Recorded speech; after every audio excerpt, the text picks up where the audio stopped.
Assalamualaikum warahmatullahi wabarakatuh. Good morning everyone. For this video, I'm going to present a topic from Semantics and Pragmatics, which is a speech act, or in Indonesian known as a tindak tutur. Okay, speech act is an important concept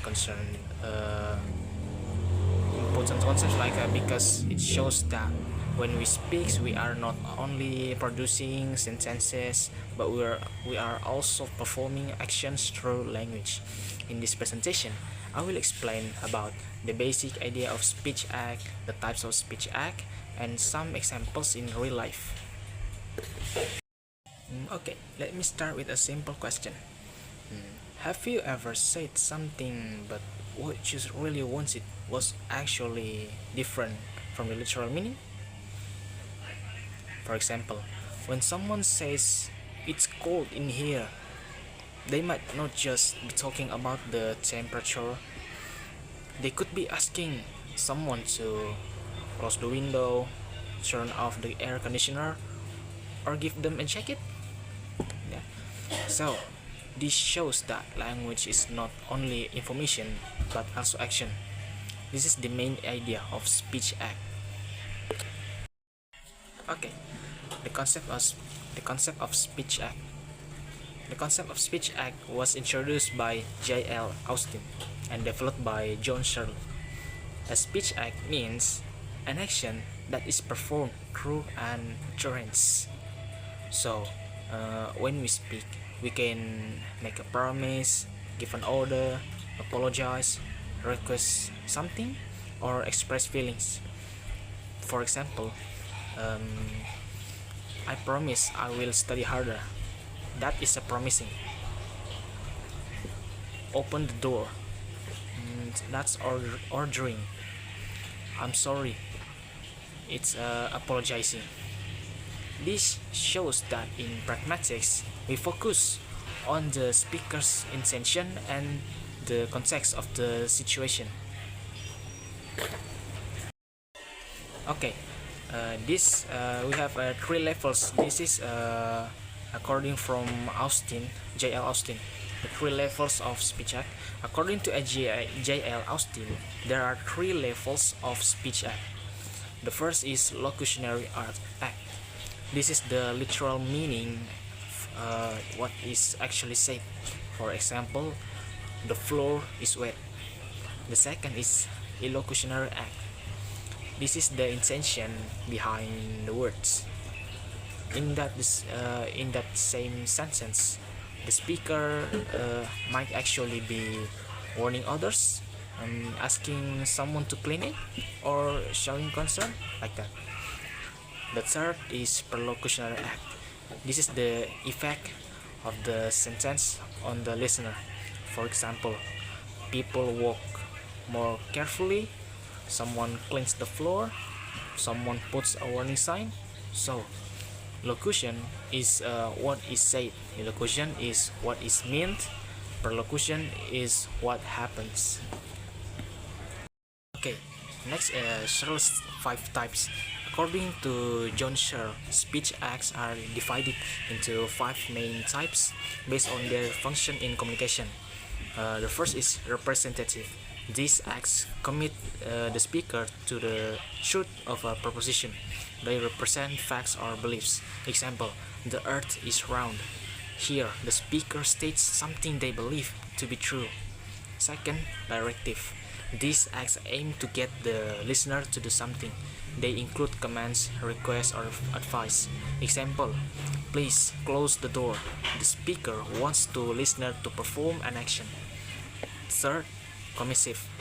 These acts commit the speaker to some future action. They involve promises or offers. Examples, I will help you tomorrow.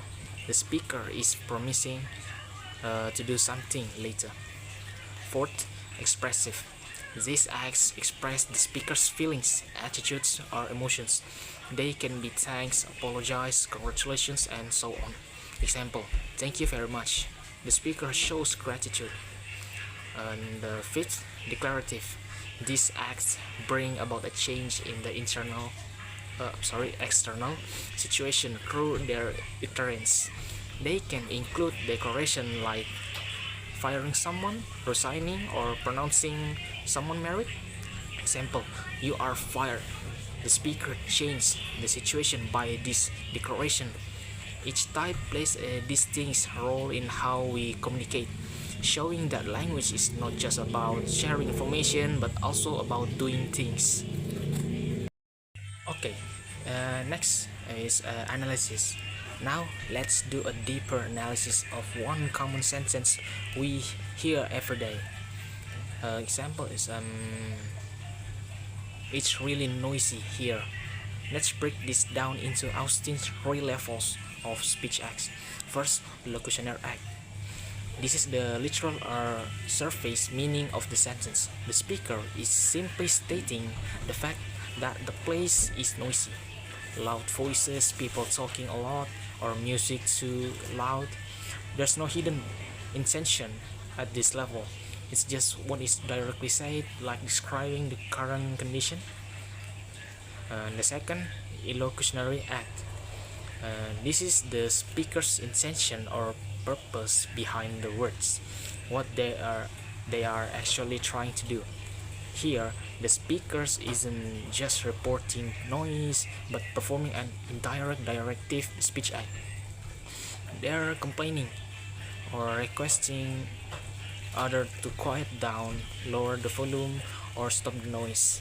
This is similar, it's called in here, which is actually a request to close the window. The illocutionary force is a polite command, not a plain statement. And the third, perlocutionary act.